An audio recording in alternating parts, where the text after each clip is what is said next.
That's exactly what I said to him. I said, if you're going to take out that fucking knife, you better be ready to use it. He took off like a total chicken shit.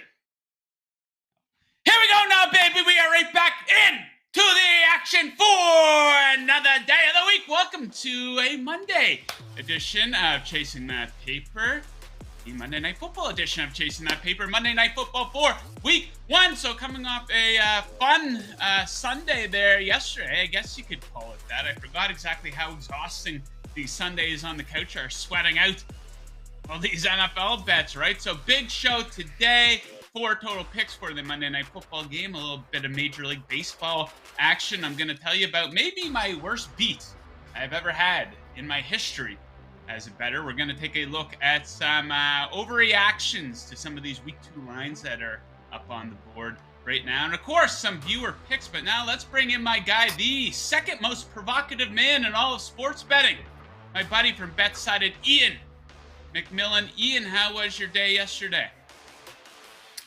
It was tiring, Joe, to be honest. You said it. It's a grind, especially you know this. Probably a lot of people watching know this. I bet on every single NFL game. So I had, 15 bets, 14 bets going yesterday. It's hard to keep track of them. There was ups, there was downs. Giants money line came through with me. I needed that so bad. But I'm exhausted today. I didn't even drink last night. I feel hungover just from yesterday's action. So I'm tired. Yeah, Iain, I got to get in some type of routine where I do some exercise or something like that before these games kick off on Sunday, because I felt like dog shit once the late afternoon slate kicked off. So, of course, you will see I am representing the 1-0 Miami Dolphins on the program here today. A very Dolphins-friendly program and a pretty big announcement here, Iain. So hot on the heels of another record-breaking show on Friday with our most viewers ever. I wonder if the football season has anything to do with that. We have a brand new sponsor on the program. Let me tell you a little bit about our friends from BetMGM. Kick off the pro football season with the king of sportsbooks. Sign up with BetMGM using bonus code VIBONUS, and your first wager is risk-free up to $1,000. That's VIBONUS, all one word, no spaces. And your first wager is risk-free up to $1,000. Visit MGM.com for terms and conditions. Only available in Arizona, Colorado, Illinois, Indiana, Iowa, Kansas, Louisiana, Michigan, Mississippi, Nevada, New Jersey, New York, Pennsylvania, Puerto Rico, Tennessee, Virginia, Washington, D.C., West Virginia, Wyoming, and Ontario. Yes, indeed.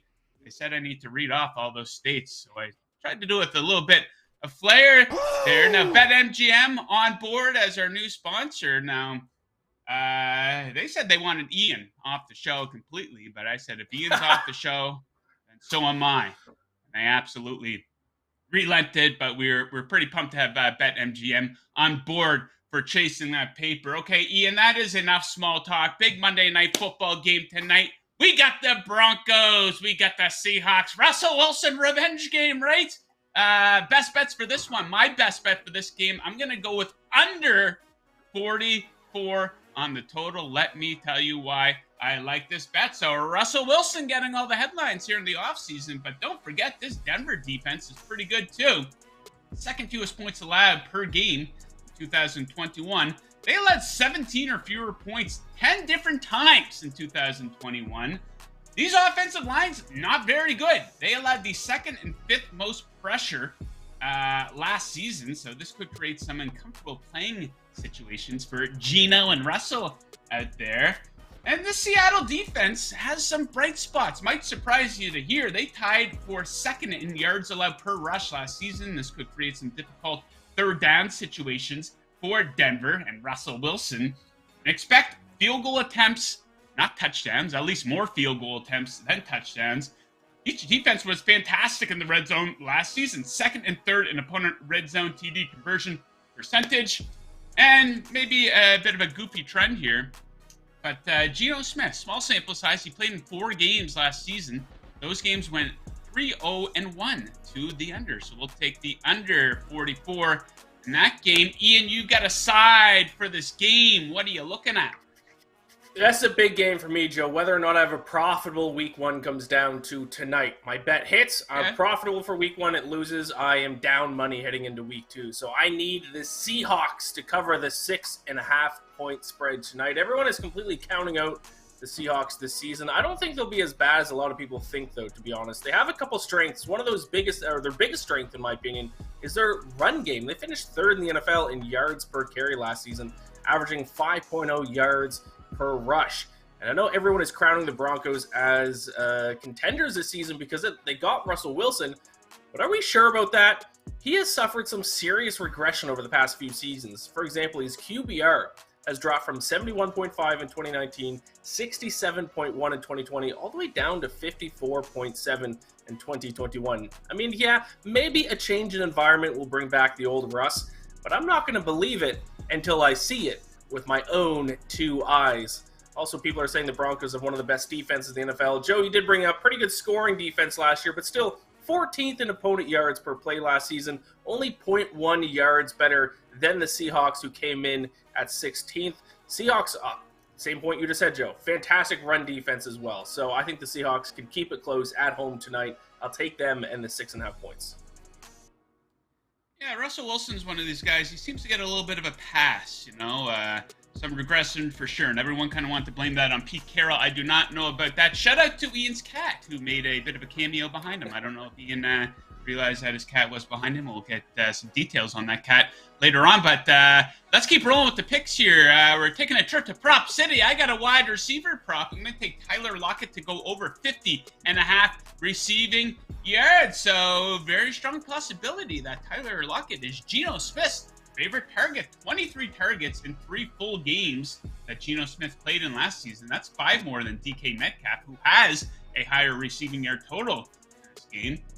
Here's the thing. Tyler Lockett averaged 73.4 receiving yards per game last season. So a 51-yard game would get him home on this one. That's not even that good of a game. So he can have a pretty below-average performance and still hit the over on this prop. And this guy has some serious big play ability. 22 receptions of 20-plus yards last season. That tied him for 4th in the NFL. 4 receptions of 55-plus yards. I'd love to see him hit this in one big catch. He'll give me a Lockett to go over his receiving yard total. Ian, you got a running back prop. What are you looking at? I do, and I have to say, excuse my cat's behavior in the background. Both her Carolina Panthers and Jacksonville Jaguars lost tough losses yesterday, so she's in a bit of a bad mood this morning. But yes, rushing prop for tonight. I'm going to take Rashad Penny over 68.5 rushing yards. Do you know who had the most yards per carry last season amongst players with at least 100 carries? Not Jonathan Taylor, not Nick Chubb, not Josh Allen or Lamar Jackson either. It was Rashad motherfucking Penny, who averaged a blistering 6.3 yards per carry in 2021. Nobody's talking about him this season, but maybe they should. And not only did he have high yards per carry in 2021, he also averaged 74.9 rushing yards per game, which is about 5 yards over his 5 or 6 yards over his total tonight. And you know the Seahawks are going to lean on the run a little bit now with Geno Smith at quarterback. And it's not like the Broncos had an amazing run defense last year either, 13th in opponent yards per carry. So I wouldn't be surprised if the Seahawks find some success on the ground. Give me Rashad Penny over 68.5 rushing yards. Yeah, let's hope that Penny can make us some dollars tonight. Right, Ian? That's pretty good. Oh, I like that. Not bad. All right, from the football field to the baseball field. Don't forget that baseball's still here. I know things won't heat up until the playoffs get here. People's interest kind of fading a little bit until then, but some pretty interesting props on the board. And, of course, we got this big game this afternoon, guys. The Marlins in Texas to take on the Rangers. So we got to weigh in on this. And look who's on the mound here for the Rangers, Glenn Otto. Do we have any Glenn Otto fans watching the program tonight? Hopefully, Glenn Otto will make a fan out of you, as we're going to take Glenn Otto to drive to the over on his strikeout total, 4.5. It's plus money, plus 115. Glenn Otto, baby! So he's topped this in 6 of his last 9 starts. This is a great opponent for Otto to go off against.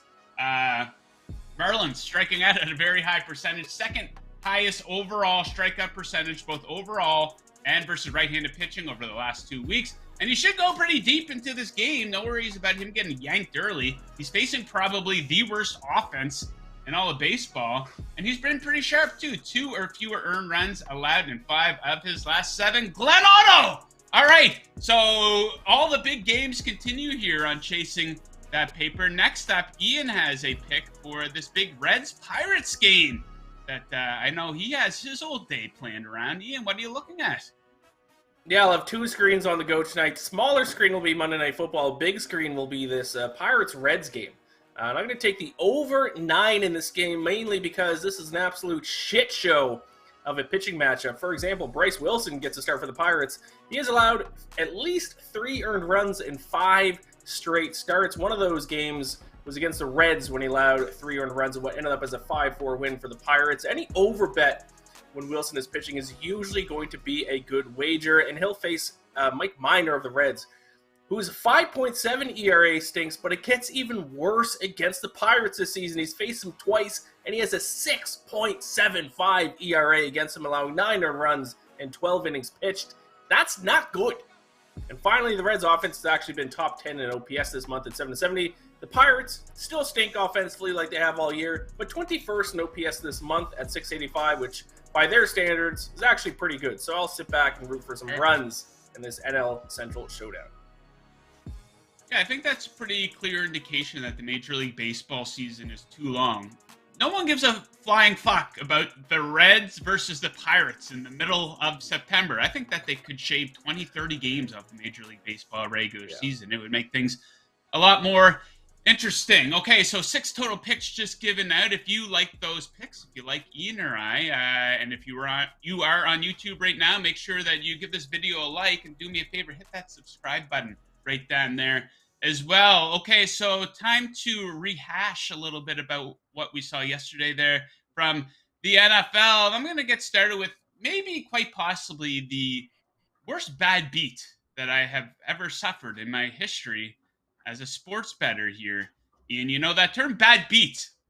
It's thrown out there pretty loosely, probably overused, but I had the Bengals on a teaser leg yesterday. I had them paired with the Ravens, who easily covered their teaser leg and covered the spread of that game. But I had the Bengals down to -0.5 point. So they need to win that game versus the Steelers by a single point. And we saw what happened in that game. Check out some of these stats. If I were to read off these stats to you after a game like I'm doing right now, you probably would have assumed that the Bengals won by double digits possibly. So they outgained the Steelers by 165 yards. They had 14 more first downs. Pittsburgh converted on only 4 of 15 third down conversion attempts, and Pittsburgh had doubled the penalties and penalty yards. Then you get into the ugliness of it. Cincinnati, of course, had 5 turnovers, including a pick 6. And it was a roller coaster of emotions that made this bad beat maybe the worst bad beat I have ever suffered in my history as a sports bettor. So, of course, the 5 turnovers, we all know what happened. Cincinnati did outplay them, but it was about what happened at the end. You know, Cincinnati, they scratch and they claw their way back into this game. They get up to the goal line with under 2 minutes, and they couldn't convert on 4th down. They give the ball right back to the Steelers. Then the Steelers can't convert. They need to punt the ball back to the Bengals. Then the Bengals go down with 2 seconds left. They score a touchdown to tie it up. Teaser's about to hit, right? Nope. The extra point got blocked. How often do you see that? Then the game goes into overtime. Steelers get the ball. Oh, shitty. Steelers got the ball. They're probably going to kick a field goal. They're probably going to win this game. Not the case. Steelers punt the ball to the Bengals. The Bengals drive up the field. Evan McPherson for 29 yards. This is an absolute lock. He shanks it by 29 yards. And then if that's not more, the Steelers get the ball back. They miss a field goal. The Bengals get the ball back. Joe Burrow gets sacked. And we saw what happened. The Steelers get the ball back. They kick the game-winning field goal with very little time left on the clock in overtime. So if that's not a bad beat, I don't know what is. I hope to God that is the worst bad beat I suffer all season. Hopefully I got it out of the way because that was absolutely atrocious. I do look forward to betting on the Bengals here week 2. I think they're down in Dallas. So, Iain, what side of that bet, what side of that game were you on? Well, I was on the Bengals just to cover with no teaser. So my bet was dead from the beginning. I did have a bad beat. It certainly isn't going to live up to your bad beat, but I thought Jaguars +3 was a bit of a bad beat. It was one of those games where if Washington could have just went down and kicked a field goal and won by 1 point, us Jags 3 bettors are happy. But of course, Carson Wentz had to throw probably the best pass that he threw all game. Scored a touchdown instead, and then the 2-point conversion gave him the win by 6. So certainly doesn't live up to the Bengals, and it's probably a borderline bad beat. I mean, there's still like a minute and a half left in the game, but that one stung for sure. It's pretty bad when you beat based on the heroics of Carson Wentz, right? That's never good losing based off that. Okay, so of course, lines for week 2 are on the board. Some of them are on the move. And some of these we think are a little bit of an overreaction to just one single game. You know, you're going to hear it across Twitter, across sports radio, across podcasts all week. A lot of, oh my God, the sky is falling for this team. And a little bit of, hey, maybe this team's a little bit better than we thought they were. There's a couple lines on the board right now that I think are an overreaction. The first one, you might think that this is weird that this is an overreaction to me, but I think the Packers should be a much bigger favorite than 9 points versus the Chicago Bears. Of course, the Packers, you could say they got humiliated. They got embarrassed in week 1 there versus the Vikings, but maybe we're going to see a similar pattern to last season.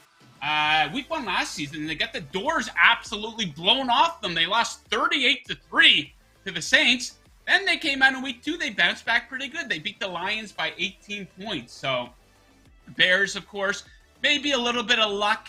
That wet field maybe worked in their favor against the 49ers. Not a lot of people expected that victory. A lot of people had the 49ers in their survivor pools. But these teams played just last December at Lambeau Field. Green Bay was favored by 12 in that game. Now they're only favored by 9, though I know Devontae Adams and all that stuff.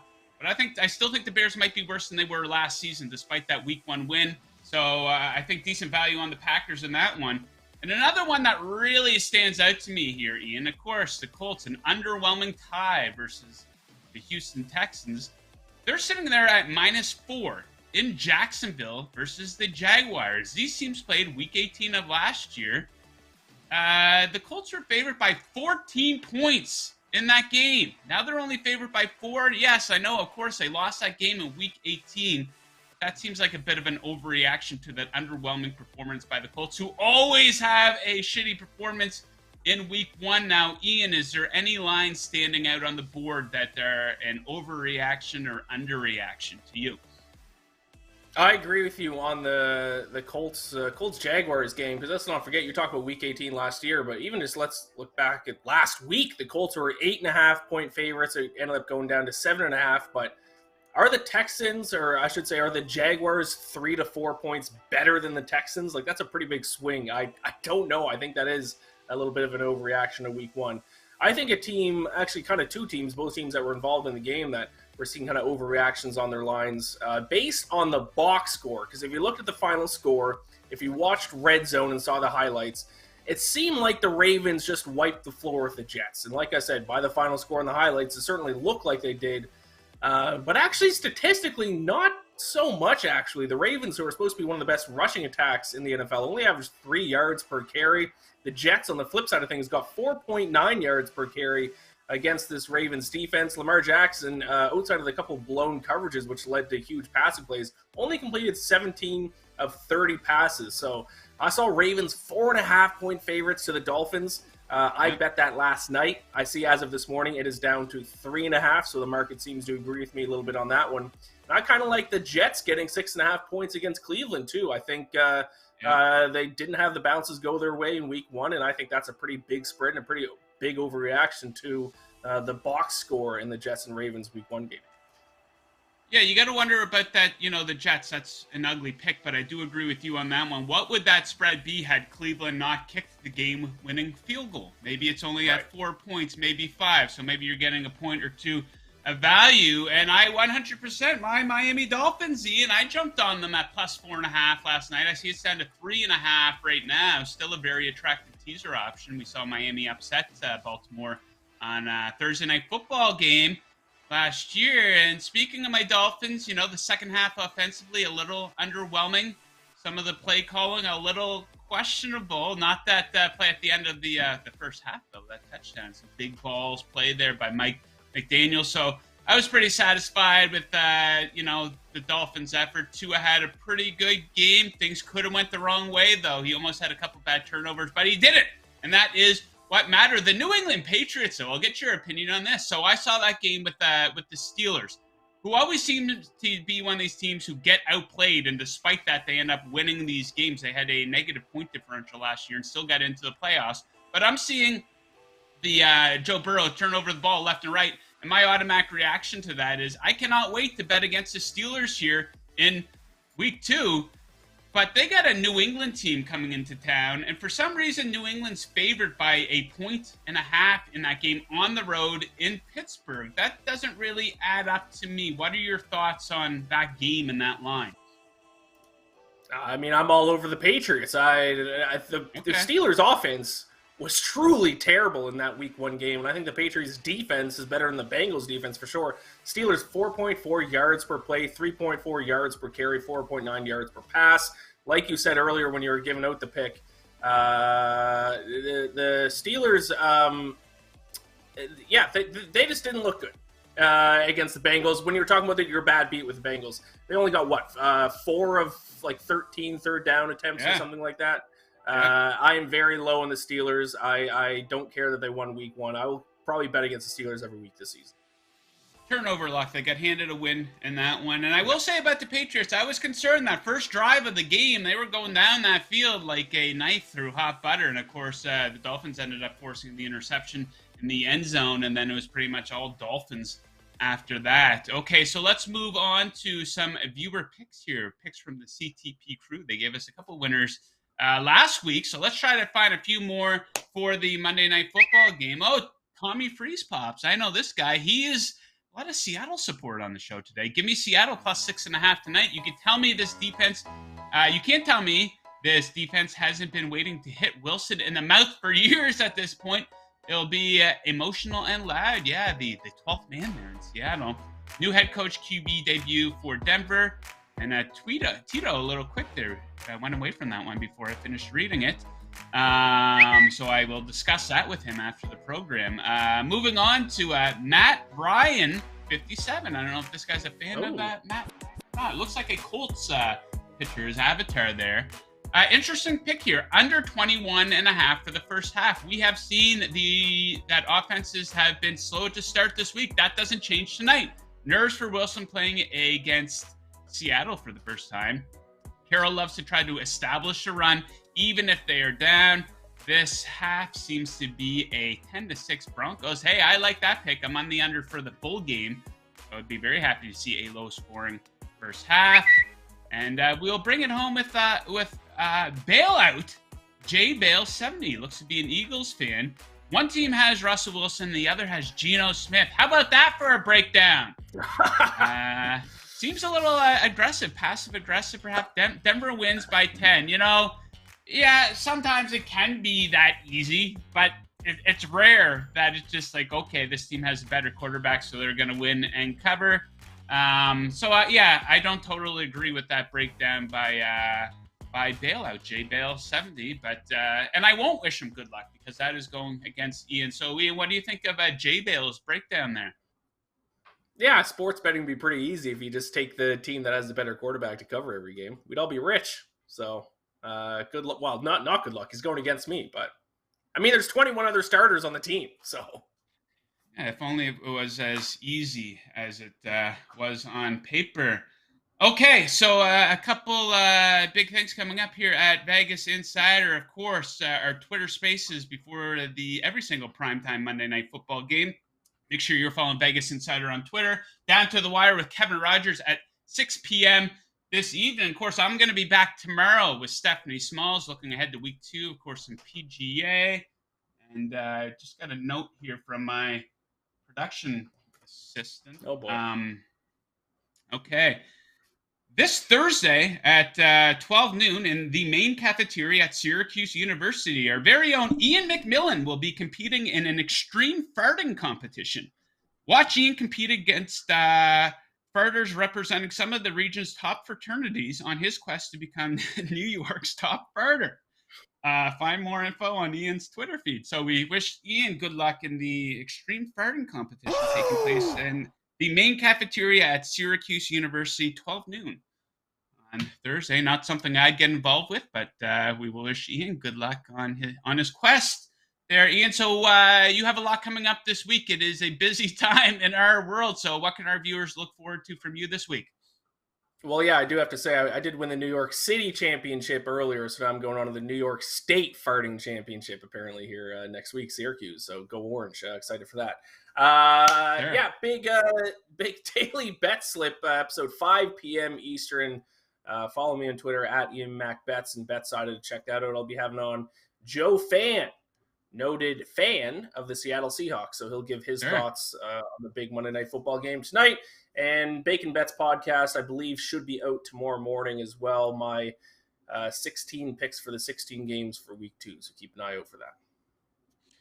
Awesome. Yeah, I met Joe Fan down in Las Vegas in August. You can ask him about that. Great guy. We had an ice cold beer at the circuit. It was great to meet him. Iain, it was great having you on the program. Good luck with your bets tonight. Good luck to all the viewers out there, unless you are fading us. And as always, keep chasing that paper. Woo!